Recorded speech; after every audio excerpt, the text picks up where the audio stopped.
Hello, everyone. Hope you're all having a wonderful afternoon. Thank you so much for tuning in. My name is Anda Kanya. I am lead editor for the Payments and Commerce domain at the Paypers, and I am delighted to co-host this session together with Dalenys, a fintech specialist in digital payments that is uniquely positioned in the market to fight fraud and ensure transaction security to offer an unparalleled conversion performance to merchants. For this reason, we are grateful to have two experts from Dalenys today that will share their knowledge and best practices precisely in this matter. But before going in depth with the topic, I would like to address some quick housekeeping items. The presentation will take approximately 30 minutes, and you can anonymously ask questions at any time by typing them in the Q&A tab. And yeah, we will look at answering to as many as possible, either in between or at the end of the session. So please feel free to share your curiosities, concerns. As I said, your identity won't be revealed. However, it would be great if you could be as specific as possible in terms of the type of company you're coming from. Either you're an issuer, an acquirer, a merchant, the vertical, even the country if relevant. So our experts can offer you very accurate answers. So the purpose of this webinar is to teach you effective tips and strategies on how to fully benefit from the PSD2 exemptions. So just to give you a brief overview on the agenda, first we'll take a look at 4 key markets in Europe, Spain, Italy, Germany, and France, to see the overall state of affairs with PSD2 implementation, what the challenge rates are, acceptance rates. These markets have been chosen for a reason, but yeah, you'll find out why shortly. Then we'll dive into best practices in how to offer a seamless customer journey. And for a better understanding, we will also reveal a case study on the gambling industry. And I think it's crucial to tackle this type of industry, which is considered or labeled actually as a high-risk market. So it's a good reference, I would say. And lastly, we are going to address the fraud topic, as it's obviously an inherent part in this whole story regarding PSD2. So we have a lot to get through today. So let's meet our speakers and let's see what they have prepared for us today. Sasha, Mathieu, welcome. It's great to have you here. Please introduce yourself, and it would be nice if you could tell us how has PSD2 impacted your work so far? Because there's so much talk about the PSD2 impact over the payments industry. But what about yourself? The people. In which way it made it challenging or exciting? Yeah, thank you, Anda, for your introduction, and hi, everyone. So rapidly, I am Mathieu Vermois. I'm the Chief Commercial Officer at Dalenys. I was part of the Dalenys founding team 10 years ago now. So we were really one of the first French fintech. We were one of the first to get a payment institution license. Became a member of the local card scheme, Carte Bancaire, in addition to the international card scheme. So that's definitively Dalenys, a strong fintech. We have been rewarded 2 times in 2016 and 2017 as the first French fintech. And in 2017, we decided to join the Natixis BPC group. And I will explain you in the next slide why we took this decision in 2017. And just to add rapidly a word on the PSD2, for me, the PSD2, that's a little bit has a Netflix series. Since 2018, we are discussing on the topic, and the first 2 years, 2018, 2019, at the end, nothing happened really, because just the payment ecosystem was not ready. And on the 14th of September 2019, nothing happened. After the COVID in 2020, and that has been postponed, of course, and at the end, 2021, which has been a challenging year regarding this topic. So that's rapidly my feedback. And on my side, I will cover the retrospective and the focus on such a key market in Europe. And that's a very good example, because every of this country, that's a different story. So that's why we selected particularly this country. So I will let you introduce yourself, Sasha. And I'm Sasha. Thanks, Matthew. So on my side, Sasha Ponce, I'm leading the product CPO at Dalenys, and I will be addressing the product and market fit and the next steps, because right now we are obviously in the middle of this TV series around season 4 right now. Stay with us. We are forecasting at least 9 seasons. But yes, I will talk about this one. And the way PSD2 did change my day-to-day activities is that I think I was not ready at the beginning to engage so much time and hours in data analysis and data crunching. And thanks to PSD2, I upskilled drastically on that side. And I must admit that now I reach the comfortable point or level, at least from a data analytics perspective. Okay, let's make this webinar a blockbuster, right? Definitively. Hit it. So just a rapid step back on Dalenys. As I said just a few minutes, we were initially really a fintech, so an agile fintech. And in 2017, we took this decision to join the Natixis BPC group. And there was really a reason behind, because if you combine the agility of a fintech and the robustness of a bank with an amazing access to data, because Natixis BPC, that's the second largest bank in France, that is 24 million cards issued, and we are the first Visa card issuer in continental Europe. That represent also 20% of the consumer transaction in France. And what is great today is that we cover the entire value chain of the payment, from the acceptance to the issuing, and in between the processing and the acquiring. And really, regarding a such topic such as the PSD2, this combination of the agility and the robustness, that's really a key. And that's why we are with you today to explain also the core value proposal of Dalenys, which is to level up your payment performance. And to level up your payment performance based also on the positioning of Dalenys, we are totally legit and able to offer you such a high performance. So that was really a rapid overview on the Dalenys before speaking more about PSD2, our experience, and the retrospective. So let me jump to and very rapidly on the main principles behind PSD2. There are three main principles for us. The first one is that with the PSD2, the strong customer authentication is now required for all the electronic transaction. The second principle is that the PSD2 introduces the double factor authentication as a method of authentication. And on certain markets in Europe, that's a big change. And the last point is that right now, with information that we have, the end of this migration to PSD2 should be in October 2022. But as we precise in introduction, that it's the fifth season of the PSD2, so we are never sure of the end of this migration definitively. But really, for us, the PSD2 has been a game changer.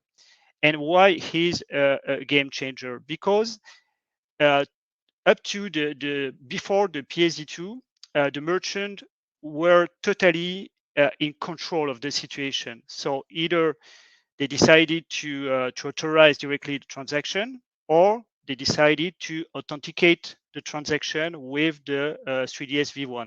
Okay, and at the end, the issuer, the bank, respected this choice. Now the situation is really different, because the merchant has again the same way of working. So he tried to secure the most risky transaction, and push in a frictionless weigh the rest of the transaction when that it's sufficiently secure. But at the end, when he requests a frictionless transaction, there is a final cut, a final choice, and this final choice is definitively in the hands of the bank of the cardholders. So for this reason, the PSD2 has been really a game changer. And I suppose that everyone in this room keep in mind that that has been a game changer. So um, the idea today is to cover an European overview. And for that, we selected 4 countries, Italy, Spain, Germany, and France. But before starting with the first country, uh, what we observe, and we observed that end of 2019, that it's the key drivers behind the PSD2 migration. And for us, there are 3 main key drivers.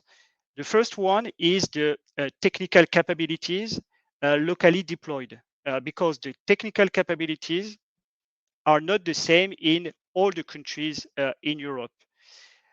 The second key driver was the position of the local banking regulator, because the strategy of the different banking regulator in Europe has not been the same. Some of them decided to make a kind of one-shot migration from day to day, and some other to plan a migration on a long-term period. And the third aspect is the authentication process deployed locally, because in Europe, and that was already the case with the 3DS V1, we can just observe that the method of authentication is not the same depending the country in Europe. And our strategy, so that was end of 2019, has been to create local task forces at Dalenys in order to lead positively this migration country per country, and help our European merchants to make this situation evolve positively. So now, if we take a look on this map, that is really interesting. We are the European Union. Okay, we have an European directive, the PSD2, Payment Services Directive. And you can observe that the challenge rate in Europe is really various according to the country. Typically, you have country where around 60% of the transaction are challenged, when you have some other countries, always in Europe, where this challenge rate is close to 95, 99%. So there is the stretch is really significant. So if we start with the Spanish market, that has been the best case scenario. And if we take a look on the key drivers, the 3 key drivers were really aligned. First of all, the cardholders were ready, so they are able to authenticate the transaction without difficulty. So that's the first aspect. The second aspect is the technical infrastructure. The technical infrastructure was up to date, so without outage specifically, and the regulator decided a one-shot migration. So I don't say that the 10, 15 days has not been a bit difficult with adjustment and so on, but generally speaking, the situation has been under control very early in the Spanish market. And if you take a look on the curve, the percentage of challenge transaction in Spain between the V2 and the V1, that's pretty the same. If you compare the period on April 21 in 3DS V1 and the period of January 22 in V2, that's pretty the same trend, the same percentage of challenge transaction. Matteo, Yeah. may I interrupt you for a second because we have someone in the chat room that is asking, what do you mean by challenge? Maybe you can explain us the term? Okay. No problem with that.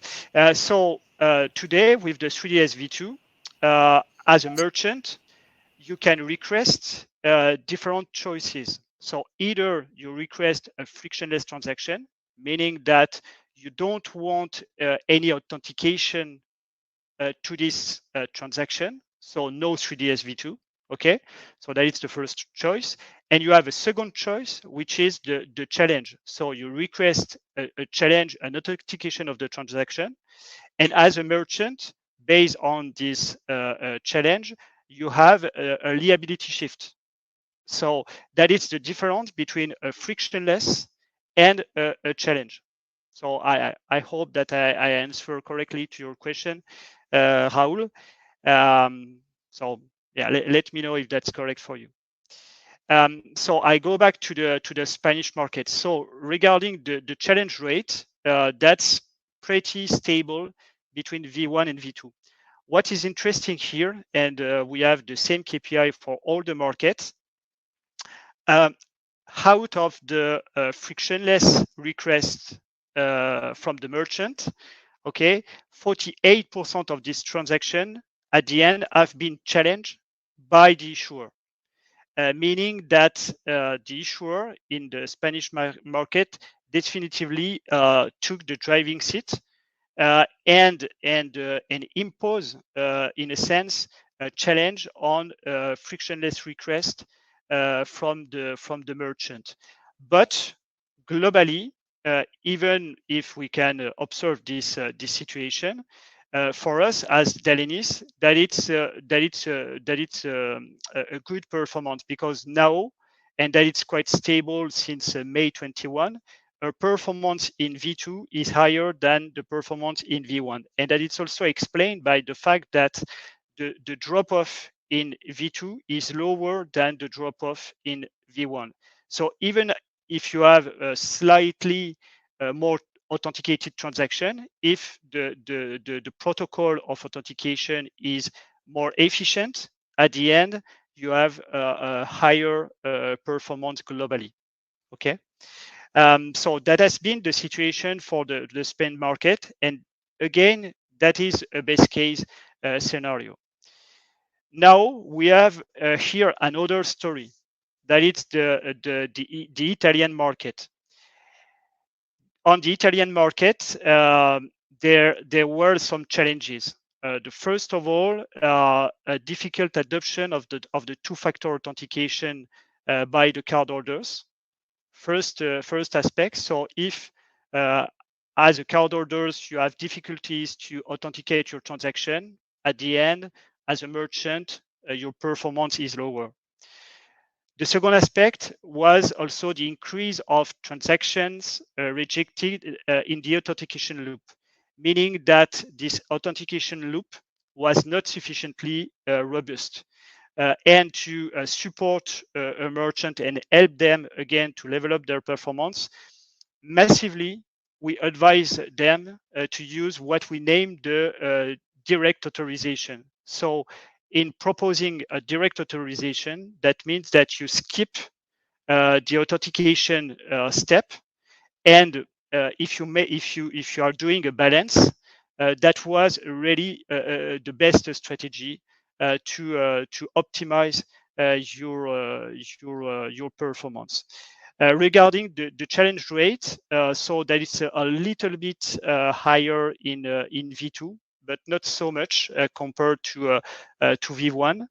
And in Italy, as it is the case in Spain, the bank challenge seriously the frictionless request of the merchant, because you can observe here that 55% of the transaction have been challenged by the issuer based on a frictionless request of the merchant.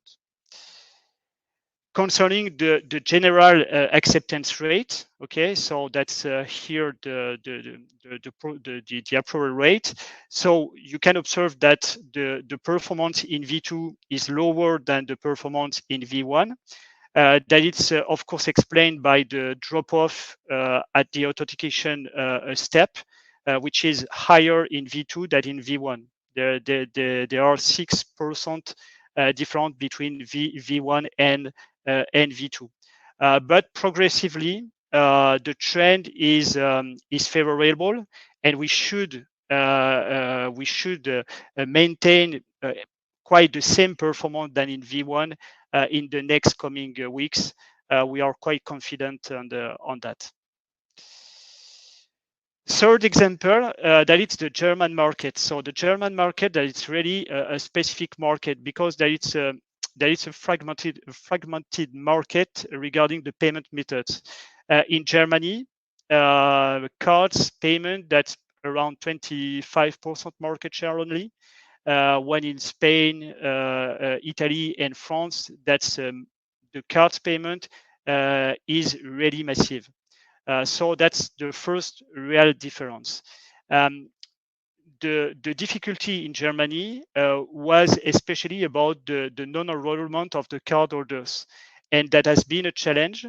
A good job has been delivered done by the bank in Germany, because progressively this issue has been really adjusted.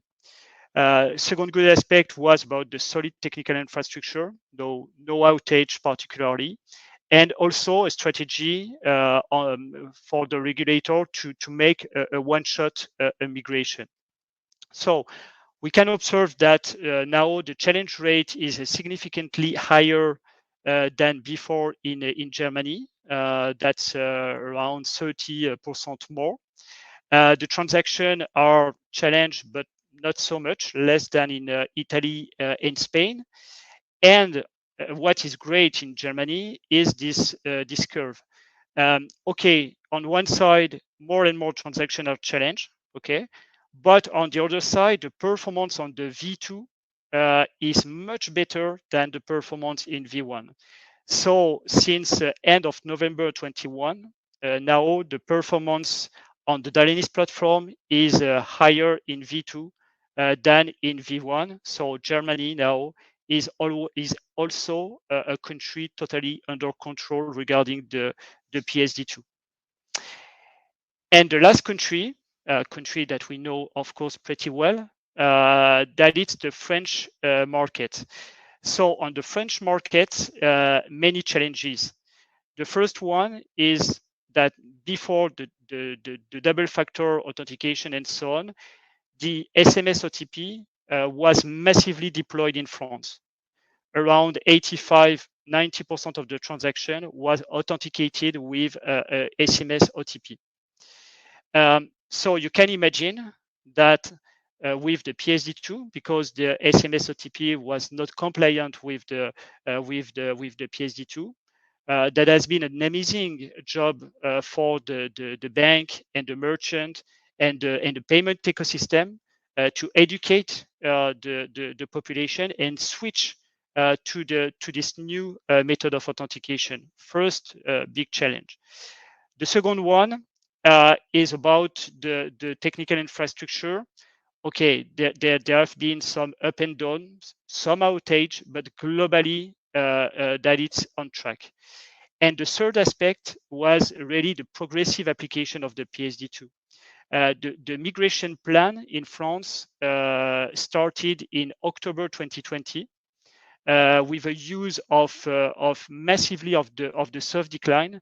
So the soft decline, that's a situation when the bank decline the direct authorization and request an authentication previously to authorize the transaction. So the soft decline has been massively used in France. Regarding the challenge rate, and I can give you this number. In V1, in average in France, the 3DS that was 45% of the transaction. Now that's more 60% of the transaction. So the challenge rate is higher now than before. But a good aspect is the relationship between the merchant and the issuer in France, because as you can observe here, the request of the French of the merchant with a French transaction and French issuer at the end, that is not so much challenge. Only 17% of the transaction with a request, with a frictionless request, have been challenged by the French issuer. That is the lowest challenge rate currently in Europe. And regarding the acceptance rate, the general acceptance rate, we can observe that the performance between V1 and V2 is pretty stable and pretty the same since April, May 21. And now that it's slightly higher in V2 than in V1. The great point is that the drop-off in V2 is lower than the drop-off in V1, meaning that now the system is globally under control. So with these 4 countries, you can observe that the significant differences explained also by the key driver and the way of migrating from 3ds V1 to 3ds V2. And I just put an additional slide about the French market and the method of authentication. As I said a few minutes ago, 18 months ago, the transaction were massively authenticated with SMS OTP. Okay, now that's a totally different situation because 80% of the transaction are authenticated with the home banking app. Okay, that's 78%, but 20% of this transaction are not compliant with the M-banking app, meaning that the cardholders are not able to use a home banking app to authenticate their transaction. So the French regulator with the French bank, they imagine a new system, the system that it's the reinforced OTP SMS, and that it's a system where you receive a code, okay, by a short message, you fill in this code, okay, and after you need to fill an additional code, which is given by the bank. And our difficulty, because we are, as I said in introduction, part of the second largest bank, so we have a close relationship with our friends of the bank. We can say that this method, concerning 20% of the market in France, is not really efficient because you can read in the slide that only 50% success rate is delivered with the reinforced OTP SMS. So the objective is, of course, to switch as much as possible this population to the home banking in order to recover this performance. But yeah, that it's a specificity, and that was great to share with you such data. So thank you, and you're on mute, Sasha. Probably before entering the next slide, I will try. This is a bit of a performance, I must admit, because you're asking a lot of questions and I do think they are all relevant. So I will try to answer. I will try to take only 5 minutes. Please, Anda, ring the bell if I'm too long, but I will definitely try to provide a short answer to all of your questions in order for you just to be sure that you're following the next, not the next season, but the next slides. So the first one is the October 22, the 22nd of October will be the final one. So far, we do think so. So far, the ecosystem are ready in several countries. Hard push from the local regulator. So our opinion, obviously we are not leading EBA, but our opinion is that they will stick to this one indeed. Is there a difference between mobile browser and desktop browser and mobile application transaction? Yes, there is, and that's one of the problem, probably, and one of the generator of drop-off. There is a better conversion with mobile browser than mobile application. And that is going to be one of the focus of the 3D v2.3 version. But yes, there is a difference between the user experience on browser and mobile application. So is are all issuers in Europe compliant to PSD2? No. I cannot expand too much, but according to our measure and according to our day-to-day activity, we can tell you that this is not the case yet. But it varies between countries.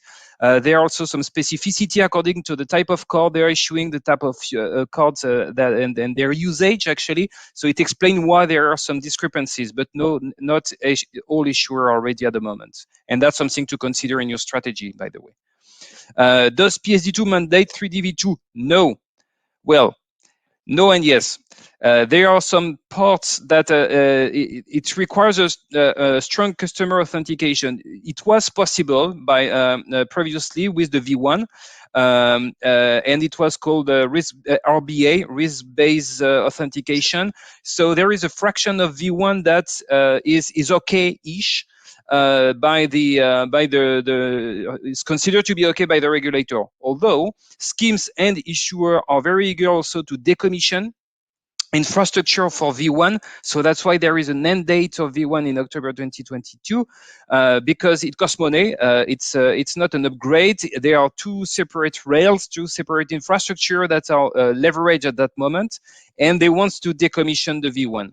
But V1 with the RBA component was considered as okay from a PSD2 compliance perspective.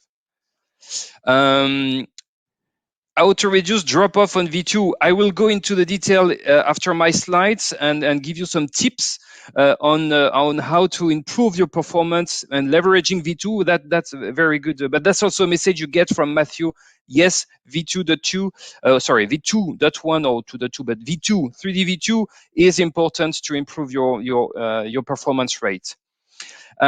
Frictionless in case of MIT, you're right, but the initial transaction on MIT potentially could not be mandatory to be challenged by card scheme, though that's by card issuer, sorry.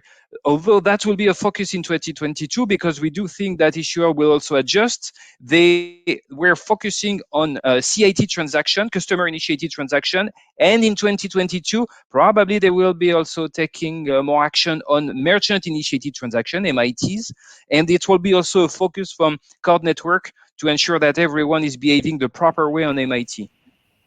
But at the moment, sorry, the Q&A is on fire. Yeah, I can see that. You're on fire too, which is great. Maybe we can also take some time at the end of the session. So we say 5 minutes. I will take 3 questions more. And sorry for that. I thought it was closed. The backlog of questions I had. Okay. Anyhow, it's important to have this room where we can share information.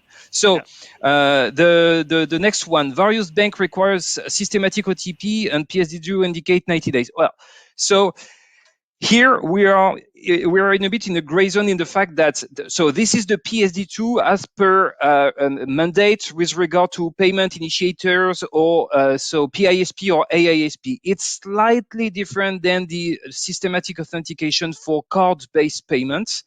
And for card-based payment, there is no such regulation. An OTP is valid for one authentication, and there is no. It's a risk-based decision by the issuer, and it's not because you manage to authenticate once, then it's valid for 90 days. That's not the case. PSD2 says that you need 5 transactions. After then, there is a need for you to authenticate again, or if it's greater than 100 euro. So it's not this rule of period of time. This rule applies for AISP or PISP, so for the account-based payments. The UK are leveraging soft decline. Well, obviously I'm French, and I love our counterpart in the UK. But yes, very good. That's what we did since the last 2 years already. Everywhere in Europe, we leverage soft decline as a way to have the ecosystem adjusting. It means okay, I'm declining the transaction right now. If you're authenticating it, then I may be inclined to authorize your transaction. That's a good way. And we do agree we had a very soft approach in France because we were very eager not to impede the business, and the soft decline was a good strategy from that perspective. So, well, to our colleagues in the UK, you're more than welcome to leverage it. It's a very good strategy. With regards to Italy, no, I don't think so. So I don't think that Italy will be done by the end of October 2022, but they will be the vast majority of the traffic will be migrated.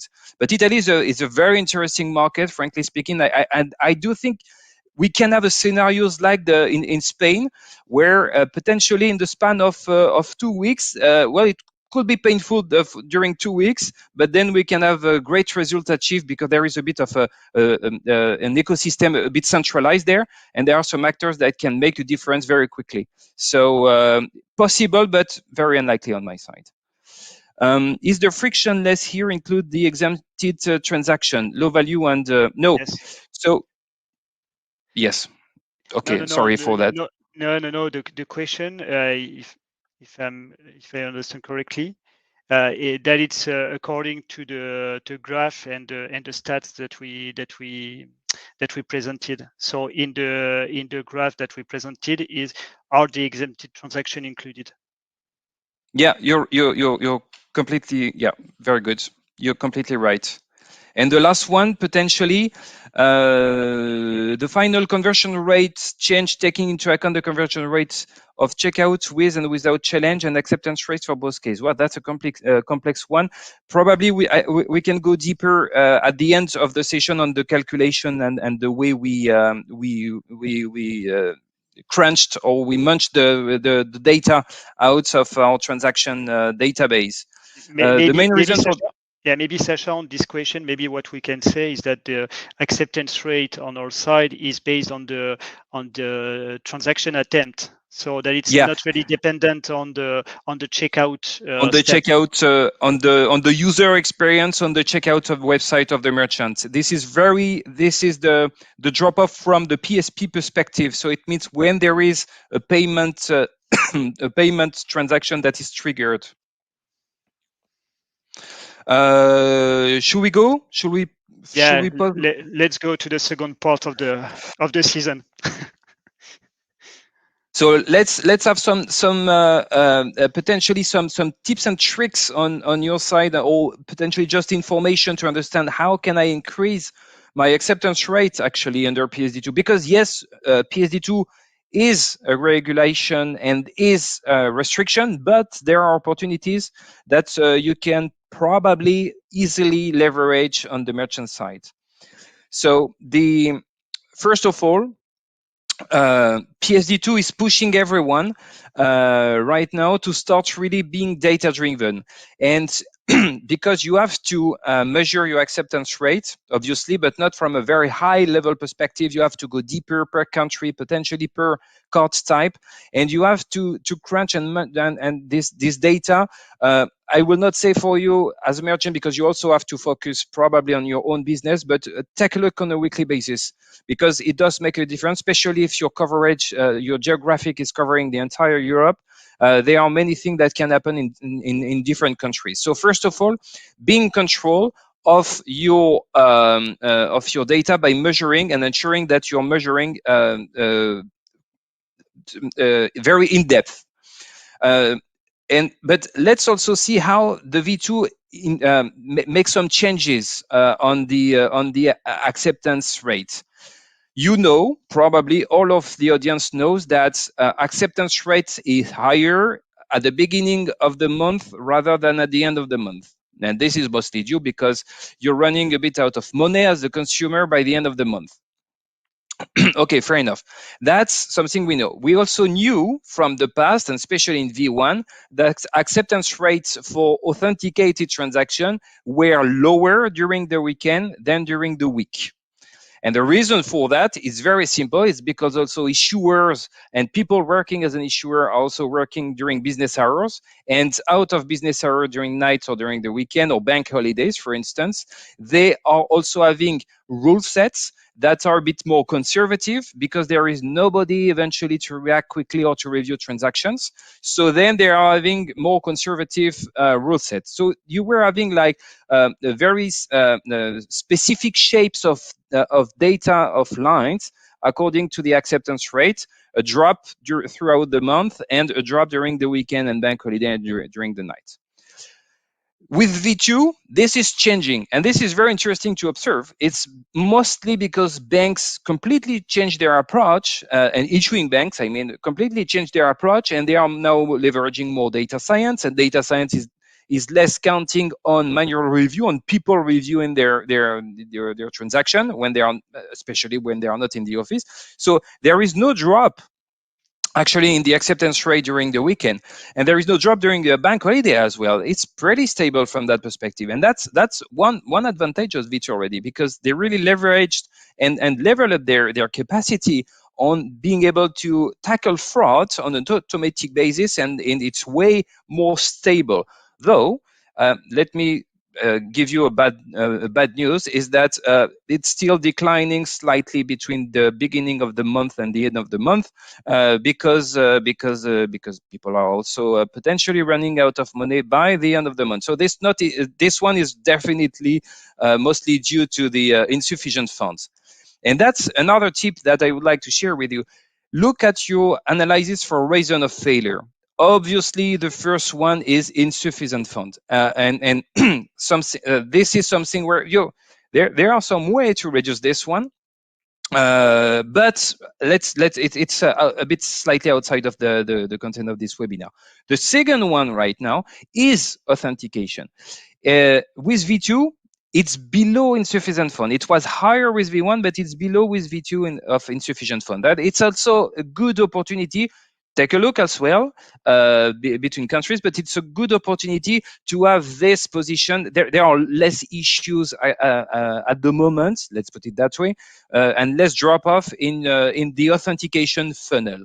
And that's an interesting perspective as well. That's something that can really motivate you to go and implement. And if this is not the case for you, if authentication still higher than insufficient funds, we are very happy to talk about this one, because they are lever to pull in order to improve this one. So let's take a look at the data right now. You've been probably hearing that V2 is a protocol where you can share way more data. And a lot of the merchant transacting with us were telling me, well, Sasha, the problem with the data, especially, I don't want to share too much data with the issuer ultimately, because we are not playing in the same field right now, and I'm not sure the way they will leverage my data points actually, and potentially I could be punished ultimately if I'm sharing too much consumer data to the issuing bank. So let me tell you something. There is a good news right now, is that the V2 is also having the opportunity not to share. So privacy is respected, because on that slide, you can see that there are 2 or 3 consumer data: the billing and shipping address, phone number, and email. You are not sharing the billing and the shipping address because the issuer, it's so complex for the issuer to do a matching of this data with what they are having in their database. What you're sharing as a data point here, you're telling explicitly if this is a new address for the account of the consumer, or if this address was verified in the past, for instance, or if the shipping address is a shipping address in a shop. And this is the type of data you're sharing. So you see, it's a very it's a very black and white binary Boolean type of answer: yes or no. Yes, it's a new address. Yes, or no, it's a verified address. But you're not sharing the real address of the cardholder. The same goes eventually for the phone number. Email still is the email address, because it could really be used as the credit card number, as a velocity data points from the issuer side, and this one is the real email address of the consumer. But if you're also looking at the behavioral data points here, you're having 4 data points that are very interesting also for the issuer, and that can make a difference, especially and incentivizing the issuer to grant more frictionless from you as a merchant. Basket item, how many item I do have in my basket? If this is only one item with a value of 1,000 euro, it's probably more risky than if it's 10 items for a value of 200 euro cards. So this one is also leveraged by issuer. Account age indicator, from what's the age of your account on the merchant site? Is it like brand new, you've just created 1 minute ago, or is it something you've been leveraged for 10 years, for instance? The account password change, was the password just changed before making this transaction, or is this password valid for 10 years? And there is no good or bad answer here, because both can be an indicator that, yeah, well, maybe this account is compromised. And delivery time frame, is it a same day delivery, or is it a delivery in 3 months? So this is also a good indicator for fraud prevention, because this does correlate drastically to the chargeback level, where you can see that for same day delivery there is a higher likelihood of fraud than within 3 months. The device IP address also, this is depending on under the GDPR law, it's considered as a PII, but this one is also a good indicator, because there are metadata that can be taken out of a browser IP address and do indicate some interesting information, and it helps issuer actually to identify compromised devices. And the last one will be the scoring of the merchant. So this one is, I do think this one is one of the most powerful. You as a merchant, you know exactly your business, you know exactly your consumer as well, and probably you've spent 5-10 years building strong fraud prevention algorithm or platform on your site. You are taking into account way more the business perspective in the scoring of that is actually assessing if the transaction is legit or not. This data point is not available or open right now straight away in the data set, but at Dalenys, because we have seen a lot of benefits on this one, and to share this one potentially with the issuers, if you want to share these data points with us, trust us, it brings a lot of value, and it increased your rate of frictionless actually.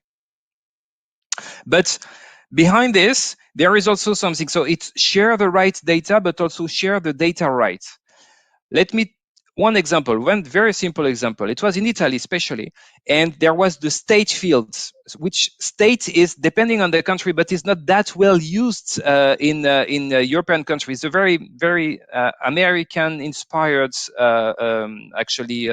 protocol, the 3DV2, and state was not really used on our side, though the state was supposed to be ISO code in order to optimize and to not having any typo and so on.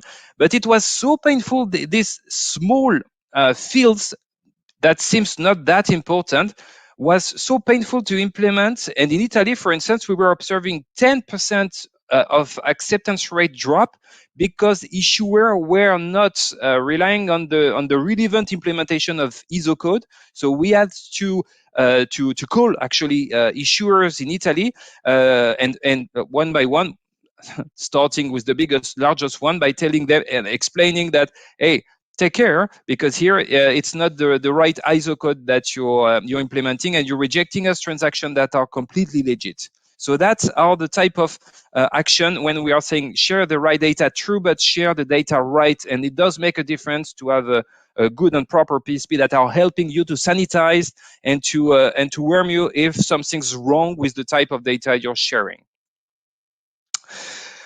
In order to roll out, go with a by country approach and go step by step. So first of all, start measuring, ensuring that you know that you can measure your acceptance rates in this particular country.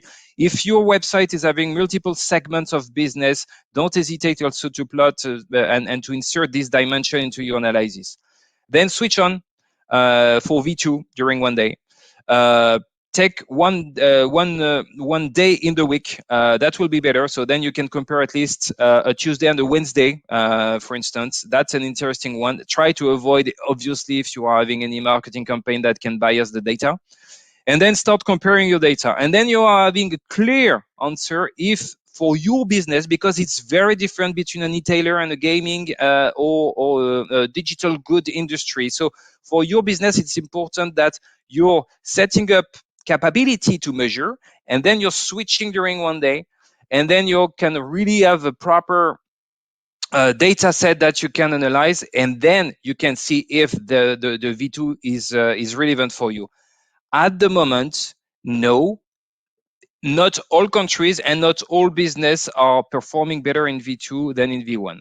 Most of them, the vast majority, yes, true, but for some transaction, V1 is still delivering more performance than V2. That's why we are advising you a by-country approach, and very gradually, and by starting measuring and rolling back if it doesn't make sense for your business. There is a matter of concern, obviously, and I'm pretty sure all the merchants logged in here have been looking with this one. V2 infrastructure were new, and even if it was tested and so on, there were a lot of incidents that were happening. So when we are talking about an incident, we are talking about what? We are talking about the directory server from the card scheme that are unavailable during a certain period of time, or so the directory of the card scheme are telling you the relevant address to authenticate a transaction for a given credit card. Then there was the 3D Secure, the authentication server of the issuer, that were also having issues, and they had to be tweaked. They had to be monitored properly. So it's way more under control, but there are certain countries where it's still a bit problematic at the moment. And this is also something to monitor. And there is a clear indicator in the decline reason code when this is not available. The infrastructure is not available. Schemes are definitely supporting local regulator at the moment, and also depending on the country, but scheme were having different posture or different incentives in terms of soft decline. So there was having this very great question about the soft decline in the UK, for instance. So what is valid for one country must be could be invalid for other country, and the meaning of a soft decline in one country could be slightly different in another one. So a by-country approach is, or through a PSP that is having this knowledge, will definitely help you to be under control. Visa and MasterCard having different rules. I would love to tell you the good news, and Amex as well is eventually another one. But I would love to share with you a very fantastic news by saying that everything is aligned. No, it's not the case, and there is details that are varying either in terms of liability shift, either in terms of implementation. That's why, by the way, there is a new version 2.2 where Visa is getting into the same type of implementation than the other ones. Okay, so there is a different flavor, and those flavor could also introduce, unfortunately, some drop-off in your authentication process. On this one, still, direct authorization could be, depending on the country, could be the way to go. So direct authorization stands for, and this is valid for the UK, for instance, rather than going authentication first and then authorization, potentially you can still try, depending on the local regulation, but still go to direct authorization. And then if the issuer is soft declining the transaction, then you can retry the transaction with authentication first and then resubmitting the authorization. This strategy could be a good win. There are European countries where this is better strategy than going authentication directly, straight. And especially this one is also valid when there is instability, when the 3D server is not working properly, for instance. Then you also have to submit the authorization directly, referring probably the fact that the 3D server is unavailable at the moment. And that does happen. So that's important. You're either on your side or relying on your PSP. on Dalenys side, for instance, we are doing this retry automatically, and we're also populating the value that the 3D server is unavailable automatically for you. But last is about liability shifts. Matthew was talking about this one by saying that there is a big change with V2. Merchant was in control before. Now issuer is in control and deciding according to his risk analysis if he wants to authenticate or not a transaction. That's true.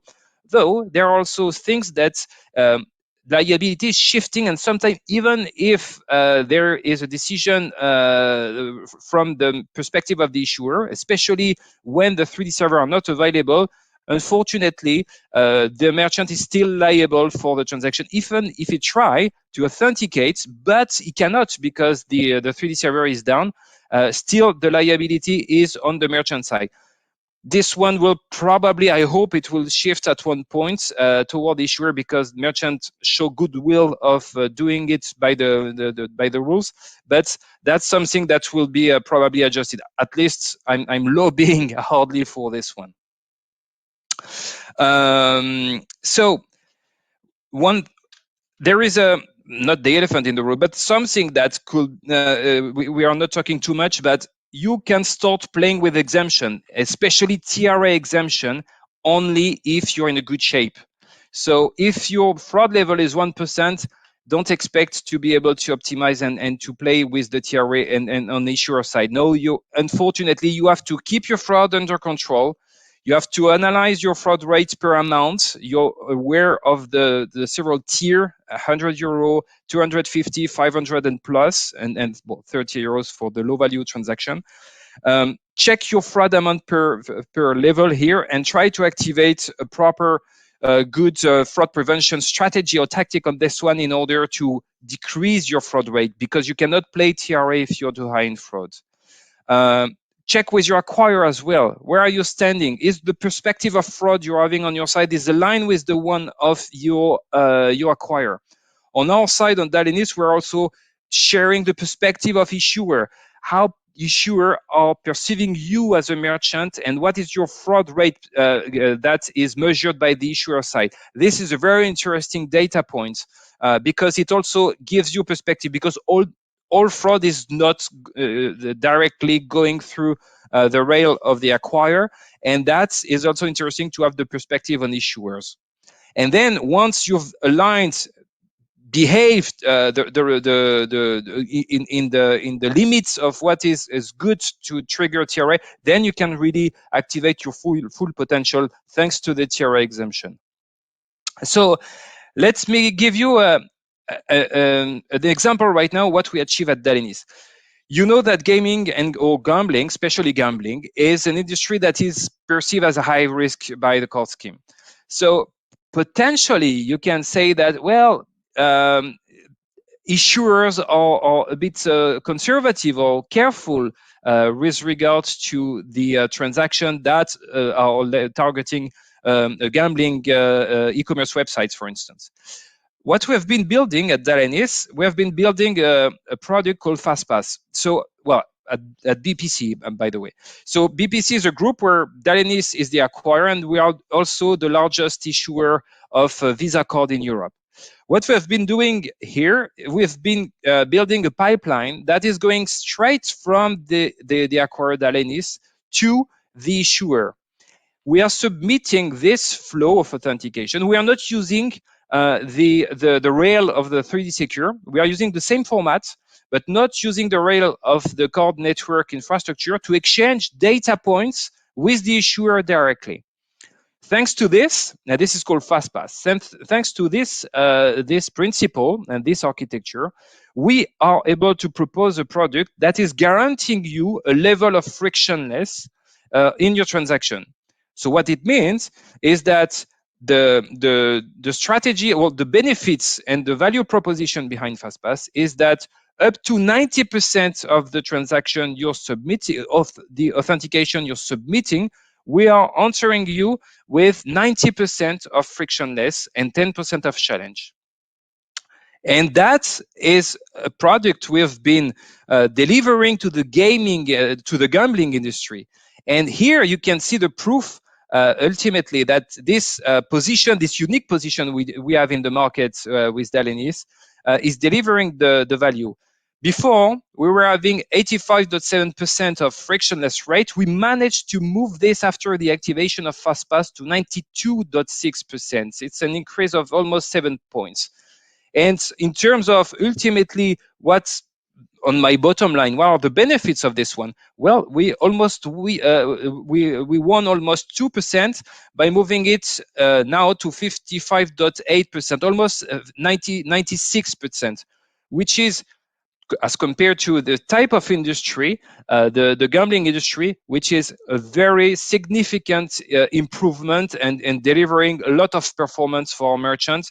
We are very happy to share more data or insights with you on this one. But what's next now? Because we mentioned that this is the season 4, and probably there is a season 5. Huh? Game of Thrones is stopping at season 9, I think. I forget this one. Okay, there will be a season 5. So in the season 5, we will have some stabilization on the dispute and friendly fraud. So what is happening right now on the market? Because of PSD2 implementation, fraudsters were targeting and try to leverage more friendly fraud type of scenario. So friendly fraud is also increasing. To tackle friendly fraud, you have to collaborate with your PSP in order to ensure that there is a good and proper understanding on the business, and then the fraud rule set could be adjusted to tackle down friendly fraud. And also sharing data points with the PSP will help definitely to block proactively or to challenge more, because here we are not talking about blocking any longer transaction or reviewing transaction. We are talking about authentication and exposing transaction to a challenge. There will be also, and this is still, let's say for the last quarter, some fraud happening on authenticated transaction. So what happened here is that fraudster invested large amount of money in order to do and to perform social engineering with call center spread out around the world, and that are leveraging social engineering type of attack in order to get an OTP that is generated by the mobile e-banking app of the cardholder. So right now, an authenticated transaction, even if it's two-factor authentication, could receive fraud. And one of the problems, so this fraud is not pushed back to the merchant because it was authenticated. So the issuer is taking the liability. But trust me, at the moment, issuers are suffering a movement of fraud, an influx of fraud at the moment on authenticated transaction that they are fighting back hard. And this is also something that is concerning the issuer at the moment. So there will be a stabilization throughout 2022, probably, especially on this particular topic. And obviously, fraudsters are targeting high value transaction greater than 500 or 250 euro. Obviously, because they made a significant investment into their fraud scheme at the moment. So what's next from the product perspective? 2.2. And the fact that also Visa is now moving back to the standard channel on that one and leveraging TRA transaction. So the way TRA and on Visa will be streamlined with 2.2. And the 2.2 will be available. Well, it's already available, but will be massively used by merchant. I think we will be around Q3 probably in 2022. There are very interesting feature on 2.2 that could help you, especially on the acceptance rates. Let me maybe share an information on this one. 2.2, there is also something interesting on this one. It's called authentication delegation and whitelisting. So authentication delegation is a program by card scheme in order to trust the authentication performed by the merchants directly, but you have to reach a certain level of strength on your authentication in order to go in that direction. But leverage this in order and push this information to the issuer and that helps help the issuer also not to authenticate massively. But there are a bit of constraints with regard to the program to enter into this authentication delegation, but that's a good way forward that will be leveraged with the 2.2. And there is also this whitelisting. Well, frankly speaking, I'm not a big fan of this whitelisting because it's very complex. I'm not sure it will be massively adopted by cardholder, but this is available and that will be mandated by the card scheme. Whitelisting is the fact that you're saying, well, next time I'm shopping at this shop, then I will tick the box to ensure that I will not be asked for an authentication on my payment side. So those are interesting features with 2.2. Stay tuned. This will be for 2022. There is also a scrutiny probably. So if your business model is leveraging MIT, merchant initiated transaction, that will be a focus for from issuers and card scheme in 2022. So ensure as a merchant that you are having a proper monitoring of your acceptance rates on MIT transactions. And especially MIT is also a bit problematic because if there is a drop, well, your consumer is not in session, so you cannot ask for another payment. So this one is like there is one window to shoot, and if you're missing this window, well, it's too bad. So there are a lot of things we can help on that side to fall back to another mechanism or whatever, but at least to ensure that your MIT are well optimized and ensuring the best performance possible. And obviously, we'll not talk too much on this one. The 2.3, that will be for 2023, obviously. It's very good synchronization. But the 2.3, it's on its way. And 2.3 will be delivering value, and especially with smoothen the process of this transition when you're leveraging your e-banking application to create an OTP, a one-time password. Then with the 2.3, this transition will be smoothened, and it should normally, but it's only on paper right now, the specs, but it should smoothen and reduce the level of drop-off due to this bad user experience and this higher drop-off we're observing on mobile platform than on desktop or browser-based checkout. And I think I'm already sharing a lot of information, probably too much, but I will take the time to answer questions. So just keep in mind right now that share data and especially look at your data and go to your PSP to ask for more data if you're not having enough to go into your analysis of geographic and card types and so on. Understand and collaborate. Go into the detail. You need to, and especially you also have to be to provide more insights to issuing bank, because through this collaboration, that will probably help you. But okay, start measuring if when you're sharing more data points, it does provide and ultimately the performance. Iterative approach, testing and learning, switching traffic to V2 on one country, for instance, and then you can compare to the previous day. That will definitely help having this dynamic capacity on your side. And don't hesitate to look at your performance and eventually also ask for challenge transaction. If this is risky on your side, don't block it on your side. Let it go. But ask explicitly for a challenge on the issuer side. Maybe he's having a different perspective than you, so it can also help to improve your acceptance rate.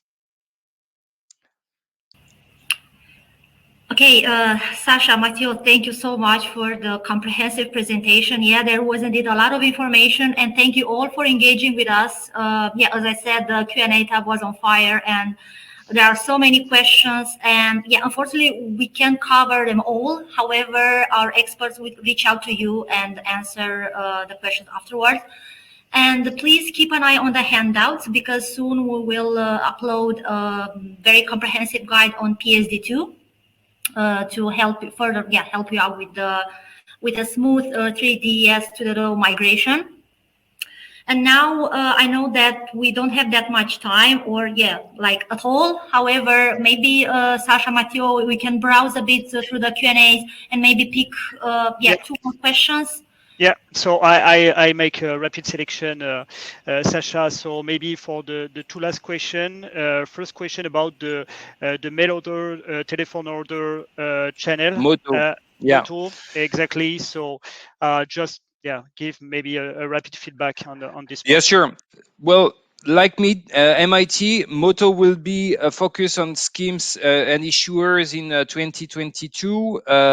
So if you are leveraging this one, definitely that will be something to keep in mind. Right now, the conversion rate on Moto, well, we're observing huge difference between Spain, for instance, and Lithuania for this. So it's not a very stable channel of acquiring.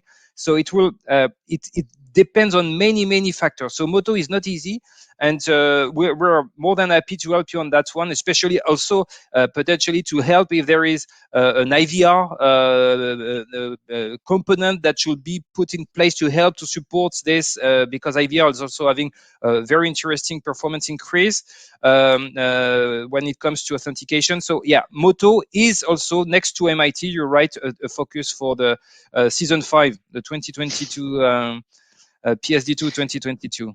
Yeah, and maybe the last one, the last question: how to reduce the drop off on the 3DS V2?